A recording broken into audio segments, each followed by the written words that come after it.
Another setback for former Penn State football coach Joe Paterno tonight. Paterno's son today said the legendary coach has a treatable form of lung cancer. Scott Paterno said his father's undergoing treatment and doctors are optimistic. The news comes as the National Collegiate Athletic Association today launched an investigation into Penn State's athletic programs after charges of sexual abuse by former assistant coach Jerry Sandusky. Meanwhile, Sandusky's lawyer speaking out tonight saying his client does not regret taking part in a television interview earlier this week.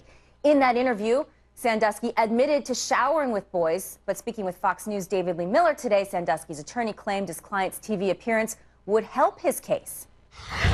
I think people needed to hear from Jerry that he was innocent, that he didn't commit the acts with which he's been charged. The more that he gets out in the public eye, the more he speaks, I think the more people will understand that that's just Jerry's mannerisms, the way he answers questions, his thoughtfulness, his thinking process takes some time, his responses are slow. Sandusky's attorney went on to say he also believes assistant football coach Mike McQuarrie's credibility will be a problem for the prosecution since police now say they have no record of McQuarrie's contention that he reported Sandusky's alleged rape of a 10-year-old boy. All right, a new scandal possibly brewing at Syracuse University tonight. Police are now investigating allegations that associate head basketball coach Bernie Fine molested two former ball boys, starting in the late 1970s and continuing into the 1990s. Now, Fine denies the accusations, but Syracuse has since placed him on administrative leave. The school's legendary head coach, Jim Boeheim, who's worked with Bernie Fine for 50 years, is also defending his friend, saying he believes the accusers are motivated by money. Joining me now, three unique American voices. Radio talk show host Curtis Lewa, Carol Swain, professor at Vanderbilt University, author of the book Be the People, A Call to Reclaim America's Faith and Promise, and country music singer Ray Stevens. Thank you all for joining us. Carol, I'll begin with you. What are your thoughts now upon hearing Sandusky address these questions?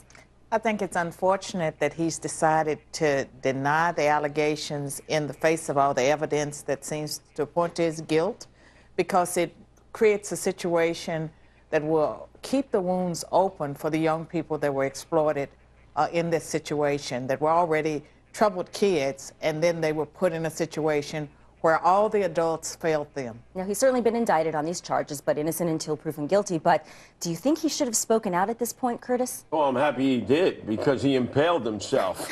I mean, he didn't lawyer up where he took the Code of Omerta, the Fifth Amendment. So we got a chance to see this sleazoid in action. Actually, he laughed 2 times when Bob Costas was asking questions. So I say it's universal. You misuse it, you lose it. Keep your rocket in your pocket. Castration is your cure, pal, because that's the only thing to prevent you from doing it ever again to anybody. Oh, Ray, can you be more colorful than that answer by Curtis? I mean, when Bob Costas asked him, are you sexually attracted to young boys? And he repeated the question twice, and he didn't just come straight out and say, absolutely not. I mean, I just think that buried his credibility. What are your thoughts, Ray? Well, you know, I caught a portion of the interview with Bob Costas, and I don't think he helped himself at all. And if I were his lawyer, I would put him away somewhere and not let him do any more interviews. I mean, he's not a very good respondent to questions in an interview like this. So now the floodgates, Carol, seem to be open with these allegations out of Syracuse University. I mean, do you think that we're now just starting to see the beginning of what could be a very, very sad and scary situation with what's gone on in sporting environments? Yes, and there were also allegations about the Citadel in South Carolina, and so it may open up the floodgates at other universities where people have not been forthcoming about disclosing information that should have gone to the police. And I think also it shows the breakdown in morality in the country, and the fact that there's so many people that have seared consciences that they don't seem to know right from wrong. Do you know what I think is most horrifying, Curtis, is this assistant coach who says he stopped the attack in the shower all those years ago, but not physically. I mean, how else do you stop an attack like that except for physically removing the kid and getting him to safety and perhaps to a hospital?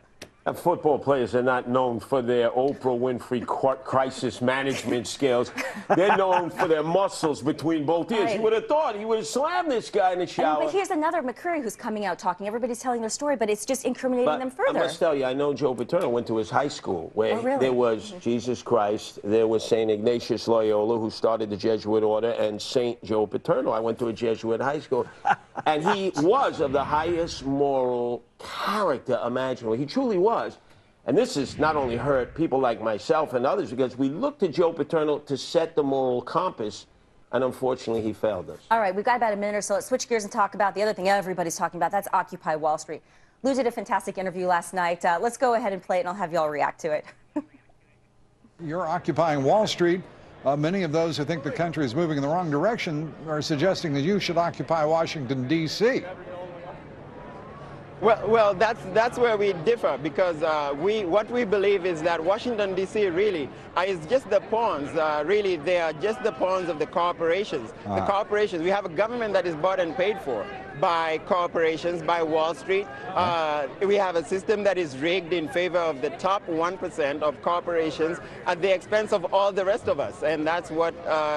That's where we differ, and that's why we are occupying Wall Street.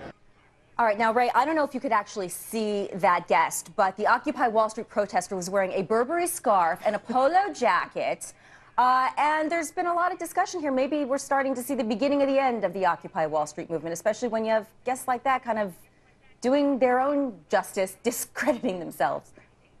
Well, if it is the beginning of the end, it's taken long enough, and I'm with Lou. If they're going to protest, they ought to go to Washington and protest on the White House lawn, for goodness sakes. I mean, you know, as long as politicians have their hands out, lobbyists are going to show up and get into the political system, and you're going to have Washington in charge of doing something about Wall Street. That's totally absurd. I mean, Wall Street does not manipulate Washington. Washington allows themselves to be manipulated in a lot of instances by the money and the lobbyists. You know, approval ratings for the president, for Congress itself, low, low, low, low, and nobody's going to disagree that we're in a dysfunctional phase right now, Carol, for Washington. I agree, and I think these Occupy Wall Street protesters, that many of them are a bunch of young Marxists,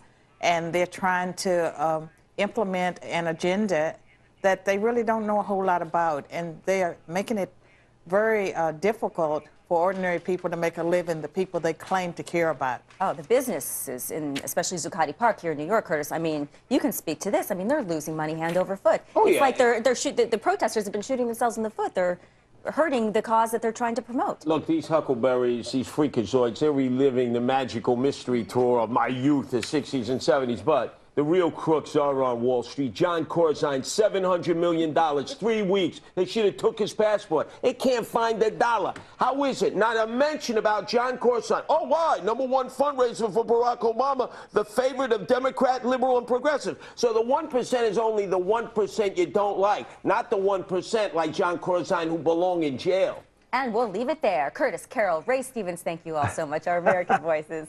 Thank you.